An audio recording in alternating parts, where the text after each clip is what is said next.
ನಾವು ಪ್ರಶ್ನೆ ಕೇಳೋದು, ಇಲ್ಲೇನು ನೀವು ಬುಲ್ಡೋಸರ್ ರಾಜಕೀಯ ಮಾಡಕ್ಕೆ ಹೊರಟಿದ್ದೀರಾ?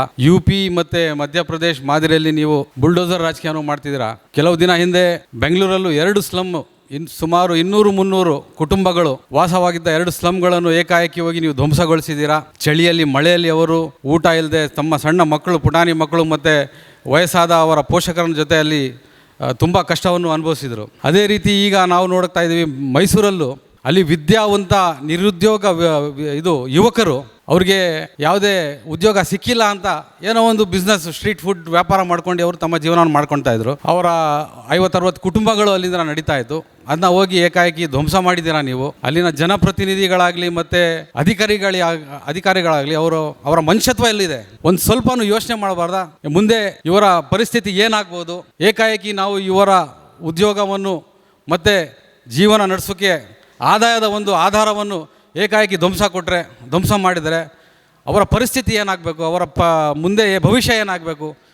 ಅವರು ತಮ್ಮ ಮನೆ ಬಾಡಿಗೆ ಆಗಲಿ, ತಮ್ಮ ಮಕ್ಕಳಿನ ಫೀಸ್ಗಳಾಗಲಿ, ತಮ್ಮ ಪೋಷಕರ ಚಿಕಿತ್ಸೆಗಾಗಲಿ, ಮತ್ತು ಅವರು ತೊಗೊಂಡ ಸಾಲದ ಕಂತುಗಳು ಹೇಗೆ ಕಟ್ತಾರೆ ಅಂತ ಇವರು ಏನಾದ್ರು ಯೋಚನೆ ಮಾಡಿದ್ದೀರಾ? ಧ್ವಂಸ ಮಾಡೋಕ್ಕಿಂತ ಮುಂಚೆ ಇವರು ಅವರಿಗೆ ಪರ್ಯಾಯ ಜಾಗವನ್ನು ಏನಾದರೂ ಅನುಕೂಲ ಮಾಡಿಕೊಟ್ಟಿದ್ದಾರಾ? ಮತ್ತು ಧ್ವಂಸ ಮಾಡಿದ ಮೇಲೆ ಅವರಿಗೆ ಅಲ್ಲಿ ಆಗಿರುವ ನಷ್ಟದ ಕಂಪೆನ್ಸೇಷನ್ ಕೊಟ್ಟಿಲ್ಲ ಅವ್ರಿಗೆ. ಸೊ ಇದೆಲ್ಲ ಯೋಚನೆ ಮಾಡಬೇಕು. ಏಕಾಏಕಿ ಹೋಗಿ ಧ್ವಂಸ ಮಾಡಿದ್ರೆ ಇದು ಒಂದು ಫ್ಯಾಸಿಸಮ್ನ ಒಂದು ಕೃತಿಯಾಗಿರುತ್ತದೆ.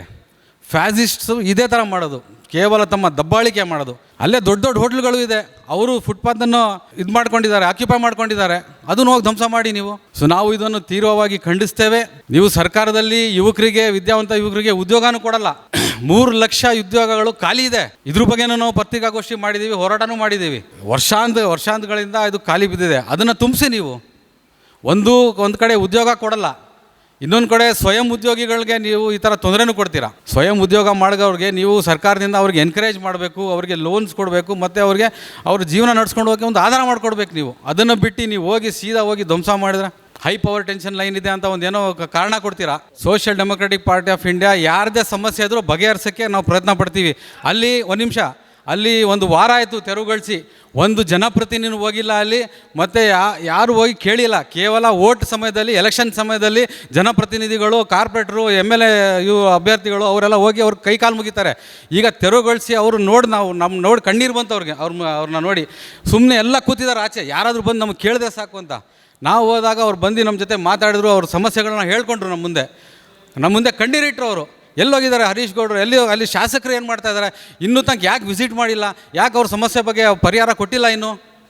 ಅದು ನಾವು ಕೇಳೋಕ್ಕೆ ಇದಕ್ಕೆ ಮಾಡ್ತಾ ಇರೋದು.